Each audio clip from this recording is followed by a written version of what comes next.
25절에 우리가 성령으로 삶을 얻었으니 저와 여러분이 예수 그리스도의 십자가의 대속으로 말미암아 예수 그리스도께서 보내주시겠다고 하는 성령님을 통해서 저와 여러분의 삶이 펼쳐졌으니 이제 우리는 성령의 인도하심을 따라 살아갑시다라고 사도 바울은 갈라디아 교회에 권면하고 또 선포하고 또 저와 여러분에게 말씀하고 있습니다. 16절에 보니까는 내가 또 말합니다. 여러분은 성령께서 인도하여 주시는 대로 살아가십시오라고 사도 바울은 여전히 앞뒤로 강조해서 성령이 인도해 주심을 따라 살아가는 인생이 삶이 중요하다라고 강조하고 있습니다. 그래서 오늘 성령이 인도해 주심을 따라 살아갑시다라는 말씀의 제목을 가지고 하나님의 뜻을 상고하도록 하겠습니다. 우리 다시 한번 제목을 우리 믿음으로 고백하십시다. 성령이 인도해 주심을 따라 살아갑시다. 우리 옆에 뒤에 분에게 좀 그렇게 고백할까요? 성령의 인도해 주심을 따라 가십시다. 주심을 따라 살아가십시다. 이렇게 고백하십시다.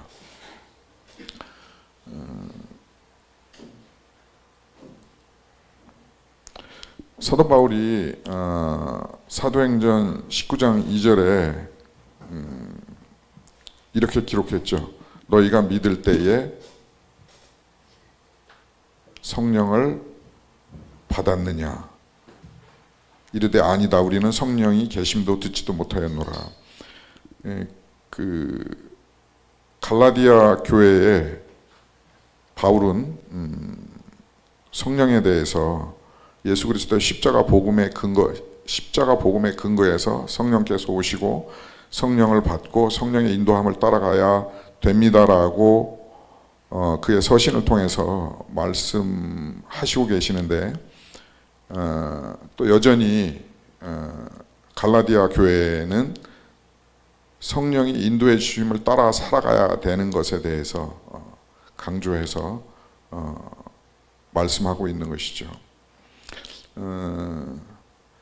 우리가 살아가면서 정말 예수 믿는다고 하면서 성령의 인도하심을 따라 살고 있나를 다시 한번 되돌아보는 터닝 포인트가 되었던 게 제가 미국에서의 20일 정도의 시간을 통해서였습니다. 여러 가지로 분주하고 또 상황이 사방으로 막혀 있는 것 같고 또 불안도 또 두려움도 계속해서 엄습해 오고 있을 때 아침에 호텔에서 일정을 좀 취소하고 계속해서 금식하면서 기도하면서 지내는 그 시간을 통해서 주님께서 성령께서 저에게 다시 성령께서 인도해 주시는 삶을 따라가는 삶의 중요성에 대해서 인생이 곧 그것이 가장 의미 있고 그것이 또 평안이고 감격이고 감사고 그렇게 살아가야 한다는 것을 말씀해 주시는 것 같았어요. 그러면서 서서히 불안이라는 것들이 거쳐지고 두려움이라는 게 거쳐지고 또 사방으로 우겨싸인 것 같은 것들이 서서히 풀려지는 것 같은 그러한 느낌들도 받고 그런 시간들을 미국에서 이렇게 특별한 오랫동안 한국에서 살던 삶을 떠나서 그런 것을 경험하고 느끼게 하는 그런 시간들이 되었지 않았나 그런 생각을 갖습니다. 오늘 본문 말씀 성령께서 인도해 주심을 따라가는 삶 이것에 대해서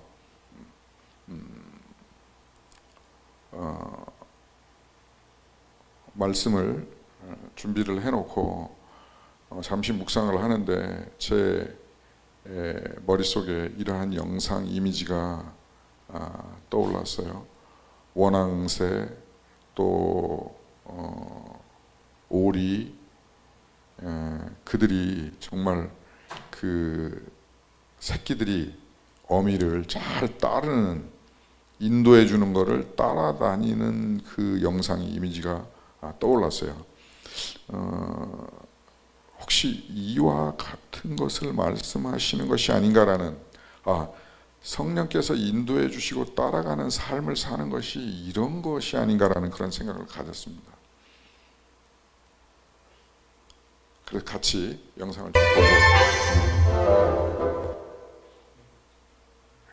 보고 말씀을 나누도록 하겠습니다.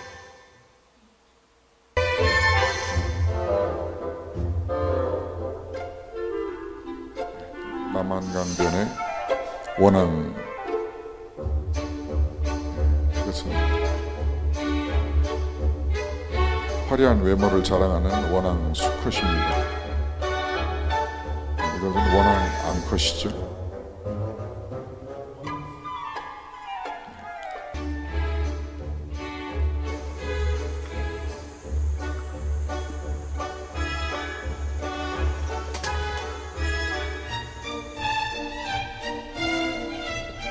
원앙 한 쌍이 느티나무에 둥지를 틀고 거기에 알을 7개에서 12개 정도 낳습니다.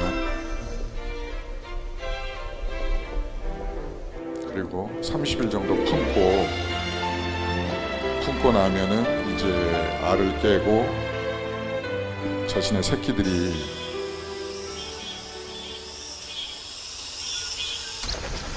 나오죠.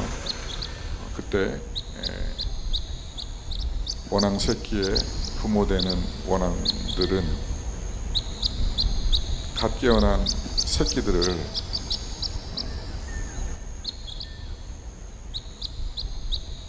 키우고 적정 시간이 되면 둥지에서 나오라고 새끼들을 부르죠. 그 알에서 부화한 새끼들이 둥지 밖으로 고개를 내밀면서 부모가 얘기한 그 소리를 듣고 그들은 따라가는데 원앙 어미가 위치를 알려주죠. 소리로. 그때 몸을 날려서 이게 뭐 자신들의 몸의 몇천 배의 높이인지 몇백 배의 높이인지 그냥 그들은 이렇게 어미가 알려주는 소리를 듣고 몸을 날려서 어미를 따라가죠. 뭐 내가 떨어지다가 타박상을 입을 거다, 다리가 골절될 거다, 이런 생각들 안 하고 그저 어찌 보면 본능적으로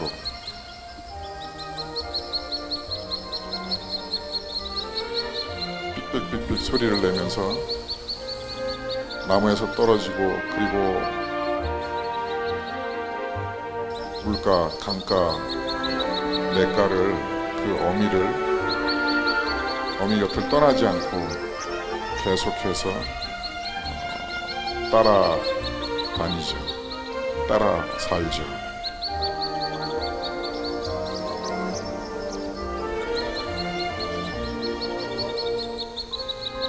그리고 이탈자가 생기면 어미가 잠시 또 기다려주죠. 그러면 그 이탈된 새끼가 또 삑삑삑거리면서 그 무리로 어미 인도함으로 들어오게 되죠. 그리고 같이 이렇게 따라가는 것이죠. 성령의 인도함을 따르십시오라는 것이 곧 이것이 아닌가라는 이러한 모습이 아닌가라는 그런 생각을, 이러한 영상 이미지를 갖게 되었습니다. 철로 역정의 저자인 존 버년 목사님, 그 목사님께서 국왕의 명령을 어겼다는 죄로 감옥에 갇힌 때가 있었습니다. 그때 옥을 관리하는 옥사장이 존 버년 목사님께 이런 제안을 했죠. 윗사람 모르게 옥문을 열어줄 테니 집에 가서 가족들을 잠깐 뵙고 오세요. 그래서 존 버년 목사님이 비공식적으로 옥을 나와서 가고 있는데 성령께서 존버년 목사님에게 이것은 성령께서 인도하는 일이 아니다 라고 말씀하시는 것으로 인해서 그는 다시 집으로 향하던 발걸음을 되돌려서 감옥으로 돌아갔습니다. 감옥으로 돌아가서 그 자리에 있는데 국왕이 존버년 목사님을 만나러 감옥에 도착했고 그는 국왕을 만날 수 있었고 그 이후에 옥사장이 하는 얘기가 목사님 성령의 인도하심을 따라서 행동하셨기에 목사님도 살고 저도 살았습니다. 그렇지 않았으면 목사님이나 저나 어려움을 당할 수 있었겠지요. 성령의 인도하심이 곧 이런 것이 아닌가라는 그런 생각을 갖습니다. 그래서 성령께서는 예수 그리스도로 말미암아 보내주신 성령님을 의뢰하고 따르고 인도함을 따르다 이렇게 말하고 있는 것 같습니다. 고린도전서 2장 10절에 이렇게 기록되어 있습니다. 같이 봅니다. 오직 하나님의 성령으로 이것을 우리에게 보이셨으니 성령은 모든 것 곧 하나님의 깊은 것까지도 통달하시느니라. 우리는 하나님의 뜻들을 잘 알 수 없지요. 근데 성령께서는 말씀을 기억나게 하시든지 여러 가지 성령 하나님께서 하나님의 깊은 것까지도 저와 여러분에게 통찰하게 하셔서 그 뜻들을 알게 하시는 것이죠. 그래서 요한복음 16장 13절은 이렇게 기록하고 있습니다. 그러나 진리의 성령이 오시면 그가 너를 모든 진리 가운데로 인도하시리니 그가 스스로 말하지 않고 오직 들은 것을 말하며 장래일을 너에게 알리시리라. 아멘. 예. 진리의 성령께서는 우리가 잊어버린 그러한 말씀까지도 기억나게 하셔서 또 장래의 일들도 알게 하시기도 하고 또 우리가 말씀이 기억나서 말씀 안에서 살 수 있도록 그렇게 저와 여러분을 인도하시는 하나님이시라는 것이죠. 성령이 오시면 우리를 모든 진리 가운데 인도하시는 것이죠. 우리가 말씀을 기억하면서 다 살 수 없고 말씀대로 다 행할 수 없고 그러나 진리의 성령께서 우리와 함께 거하심으로 우리 안에 거하시는 그 성령의 인도하심으로 우리는 기억나기도 하고 깨닫기도 하고 또 장래의 일을 알 수도 있다는 것이죠. 그러므로 성령의 인도함을 받으라고 사도 바울은 갈라디아 교회뿐만 아니라 에베소 교회뿐만 아니라 저와 여러분에게 말씀하고 있습니다. 예. 너무나 잘 알려진 두레교회 김진홍 목사님 어머니 권경조 권사님이시죠. 한 10여 년 전에 하늘나라에 가신 것 같은데 그 하늘나라에 가시면서 그가 어떤 상황 가운데 어떻게 성령의 인도하신 가운데 하늘나라를 갔는지 참 잊혀지지 않는 그러한 간증이죠. 이 권경조 권사님이 청송에서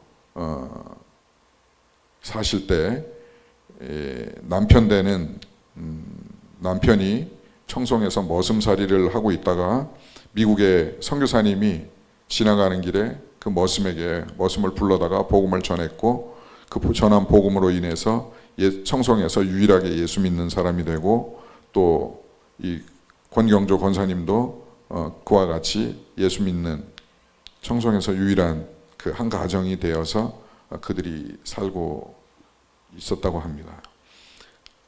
근데 김진홍 목사님의 아버지는 일본에서 30대 나이에 이렇게 부인과 내 자녀를 놔둔 채로 소천했다고 합니다. 그래서 어머니는 가진 고생을 다 하시면서 외갓집, 김진홍 목사님의 외갓집 문간방에서 유일하게 남겨놓고 가신 유산 재봉틀을 가지고 싹바느질을 하면서 내 자녀와 김진홍 목사님을 키웠다고 하죠. 그러나 그 모진 어려움 고생 가운데 이 권경조 권사님은 아주 신앙이 독실하셔서 밤낮으로 그 어려움을 기도로서 극복해 나가셨고 이 내 자녀를 잘 키웠다라는 이 간증은 우리가 뭐 익히 잘 아는 내용이기도 하죠. 근데 돌아가시기 2년 전에 김진홍 목사님께서 또 자녀들이 권 권사님이 너무 많이 편찮으셔서 자녀들이 다 모인 것이죠. 88세인가 뭐 90세 가까이 되셨을 때에 자녀들이 다 모였는데 이제 자녀들은 이야기하기를 이제 어머니가 하늘나라 가실 때가 됐구나. 그래서 너무 편찮으신 거구나 라고 자녀들 다 모였을 때 권 권사님께서 이렇게 이야기하셨다 그러죠. 내 이번에는 죽을 병 아니다. 다들 돌아가거라. 그렇게 이야기했답니다. 김진홍 목사님께서 어머니 그걸 어떻게 아세요? 라고 물었더니 그 아픔 속에서도 그 병환 중에서도 아침에 기도하는 중에 하나님께서 환상을 보여주었는데 2년 뒤에 나를 데려갈 테니 일어나거라 라고 말씀했다는 것이에요. 그리고 그 이야기를 하고 회복되셔서 툴툴 털고 다시 건강하게 사시다가 2년 뒤에 다시 신년 세배를 하러 김진홍 목사님과 자녀들이 갔는데 그때 권사님께서 손수 돌아가시면 입을 수의를 손바느질을 해서 만들고 그 다음에 만들어 놓고 지리산 두레마을에 묻힐 자리까지 봐두시고 내가 죽거든 양지 쪽 이 자리에 묻어 죽어라, 양지 바른 이곳에 묻어 죽어라 라고까지 이르시면서 그해 5월에 편찮으시더니 의식을 잃기 전에 마지막 말을 모든 것이 감사하다라는 이 마지막 말을 남기고 하늘나라를 가셨다고 합니다. 성령의 인도함을 받아서 밤낮으로 기도하면서 그 어려움을 헤쳐나가면서 사셨던 분은 이렇게 죽음까지도 예비하시는, 알게 하시는, 인도하시는 그런 삶을 사는구나. 이게 참 제 마음속에 잊혀지지 않는 그러한 간증들 중에 하나지 않았나라는 그런 생각을 갖습니다. 로마서 8장 5절에서 11절 같이 봅니다. 육신을 따르는 사람은 육신에 속한 것을 생각하나 성령을 따라 사는 사람은 성령에 속한 것을 생각합니다. 육신에 속한 생각은 죽음입니다. 육신에 속한 생각은 하나님께 품는 적대감입니다. 그것은 하나님의 법을 따르지 않으며 또 복종할 수도 없습니다. 육신에 매인 사람은 하나님을 기쁘게 할 수 없습니다. 그러나 하나님의 영이 여러분 안에 살아계시면 여러분은 육신 안에 있지 않고 성령 안에 있습니다. 누구든지 그리스도의 영이 없으면 그리스도의 사람이 아닙니다. 또한 그리스도께서 여러분 안에 살아계시면 여러분의 몸은 죄 때문에 죽은 것이지만 영은 의 때문에 생명을 얻습니다. 예수를 죽은 사람들 가운데서 살리신 분이 영이 여러분 안에 살아계시면 그리스도를 죽은 사람들 가운데서 살리신 분께서 여러분 안에 계신 자신의 영으로 여러분을 죽을 몸도 살리실 것입니다. 이렇게 하나님의 말씀은 기록되어 있습니다. 우리가 성령의 속해 있을 때에 참 그리스도다, 그리스도인이다, 그리스도의 영이 없으면 그리스도의 사람이 아니다고까지 강조를 하는 것이죠. 그리고 성령으로, 자기의 영으로 인해서 우리의 죽음도 살리신다라고 성경은 기록하고 있습니다. 갈라디아서 5장 16절을 갈라디아서 20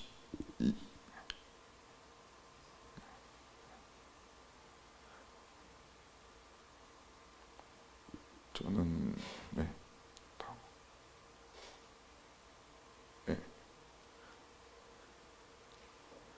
갈라디아 20장 20절에 같이 봅니다. 내가 그리스도와 함께 십자가에 못 박혔나니 그런즉 이제는 내가 사는 것이 아니요 오직 내 안에 그리스도께서 사는 것이라. 이제 내가 육체 가운데 사는 것은 나를 사랑하사 나를 위하여 자기 자신을 버리신 하나님의 아들을 믿는 믿음 안에서 사는 것이라. 이렇게 기록되어 있죠.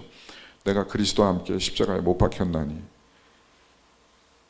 이제 예수 그리스도의 그 십자가 대속으로 인해서 하나님의 그 사랑, 무한 광대한 그 사랑으로 인해서 구원함을 받아서 이 땅 가운데 살고 영원한 생명이 약속되어 있는 저와 여러분은 이제 십자가와 함께 못 박혔고, 이제는 내가 사는 것이 아니라 내 안에 그리스도께서 사는 것이다. 성령께서 인도하시는 대로 사는 삶을 살아가야 하는 것을, 그 기초를 말씀하는 것이죠.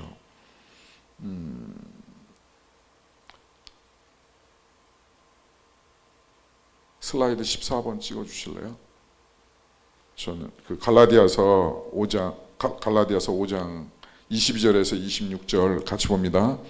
그러나 성령의 열매는 사랑과 기쁨과 평안과 인내와 친절과 선함과 신실과 온유와 절제입니다. 이런 것들을 금할 법은 없습니다. 그리스도 예수께 속한 사람은 정욕과 욕망과 함께 자기의 육체를 십자가에 못 박았습니다. 우리가 성령으로 삶을 얻었으니 우리는 성령으로 인도해 주심을 따라 살아갑니다. 우리는 허영에 들뜨거나 서로 노엽게 하거나 질투하거나 하지 않도록 합시다. 24절에 보니까는 그리스도 예수께 속한 사람은 정욕과 욕망과 함께 자기의 육체를 십자가에 못 박았습니다. 갈라디아서 2장 20절 말씀과 같은 말씀인 것이죠. 25절에 우리가 성령으로 삶을 얻었으니 우리는 성령이 인도해 주심을 따라 살아갑시다 라고 사도 바울은 갈라디아 교회에 권면하고 저와 여러분에게 말씀하고 있는 것이죠. 또 에베소서 교회에는 너희가 예수 그리스도를 믿을 때에, 복음을 받아들였을 때에 성령을 받았느냐, 성령의 인도함으로 살아가는 것을 아느냐라고 질문했던 것들을 우리가 압니다. 그래서 우리는 성령의 인도하심을 구해야 되고, 자기 육체가 십자가에 못 박혔다는 사실을 기억하면서, 그리고 또한 하나님의 영의 인도하심을, 성령의 영의 인도하심을 받으며 살아야 한다는 것이죠. 그래서 로마서 8장 14절은 이렇게 기록되어 있습니다. 무릇 하나님의 영으로 인도함을 받는 사람은 곧 하나님의 아들이라. 하나님의 성령의 인도함을 받는 삶을 사는 사람이 하나님의 자녀이라는 것이죠. 오늘 영상에 원앙의 한 부부가 새끼들을 낳아서 원앙에게 삑삑삑삑 소리를 내서 그들을 따라오라고 하고 그랬을 때에는 원앙들이 마치 천길 낭떠러지와 같은 그러한 높이에서 자기 키의 수백 배인지 수천 배인지 생각하지 않고 몸을 날려서 그 어미 원앙이 있는 곳으로 뛰어내려서 어미를 따라서 가는 것처럼 저와 여러분도 이러한 성령을 따르는 삶이 있어야 한다라고 사도 바울은 말씀하고 있는 것이죠. 그리고 로마서 8장에는 하나님의 성령의 인도함을 받는 사람이 하나님의 아들이다, 자녀이다 라고까지 고백하고 기록되어 있는 것이죠. 사랑하는 여러분, 우리가 말씀과 기도로 또 우리의 연약하지만 믿음으로 자신을 부인하고 하나님의 성령의 인도함을 받는 사람 되어질 수 있기를 주의 이름으로 축복합니다. 영상을 보면서 그런 생각을 했어요. 야, 저 원앙 새끼들은 믿음이 참 나보다 참 좋다. 그 천길 낭떠러지와 같은 그 느티나무 꼭대기에서 떨어지면은 골절 낼지 타박상을 입을지 어디가 부러질지 죽을지 살지 그 생각도 안 하고 어미새가 오라 그런다고 자기 몸을 날려서 떨어지는구나. 본능적으로 이렇게 하는구나. 라는 그것을 보면서 성령의 인도하심을 따라 사는 내 삶이, 우리의 삶이 정말 믿음이 있어야 하는구나. 믿음을 구하고 말씀이 있어야 되는구나. 말씀을 구하고 말씀을 읽고 묵상하고 또 기도하고 해야 이게 가능하겠구나 라는 그러한 생각들을 갖습니다. 사랑하는 동역자 여러분, 성도 여러분, 무릇 하나님의 영으로 인도함을 받는 사람이 하나님의 자녀이고 하나님의 자녀인 인생을 살아가는 것입니다. 여러분 믿습니까? 그래서 로마서 8장은 이렇게 기록되어 있습니다. 같이 봅니다. 육신의 생각은 사망이요 영의 생각은 생명과 평안이니라. 육신의 생각은 하나님과 원수가 되나니 이는 하나님의 법에 굴복하지 아니할 뿐 아니라 할 수도 없습니다. 육신에 있는 자들은 하나님을 기쁘게 할 수 없습니다. 만일 너희 속에 하나님의 영이 거하면 너희가 육신에 있지 아니하고 영에 있나니 누구든지 그리스도의 영이 없으면 그리스도의 사람이 아니니라. 계속해서 로마서 8장은 우리가 예수 그리스도를 믿음으로 의로워질 뿐만 아니라 하나님의 영의 인도함을 받아야 하나님께 영광이 되어지고 또 우리의 사역도 삶도 하나님께 영광이 되어지고 또한 6절에 보니까 육신의 생각은 사망이고 영의 생각은 생명과 평안이라고까지 말하고 있는 것이죠. 또 더 나아가서 육신의 생각은 하나님과 원수가 되지만 하나님의 영의 인도함을 받는 삶은 육신에 있지 않고 영에 있고 그리스도의 사람으로서의 삶을 살게 한다라고 말씀하고 있는 것이죠. 바라기는 한 주간 동안 우리가 말씀 묵상과 말씀 읽음과 또 기도와 또 믿음을 구하고 또 때로는 의지적으로 또 때로는 본능적으로 또 때로는 말씀에 의해서 또 기도로 성령의 인도하심 가운데 있는 살아가기를 기억하는 생각하는 그것을 따라가는 저와 여러분 될 수 있기를 주의 이름으로 축복합니다.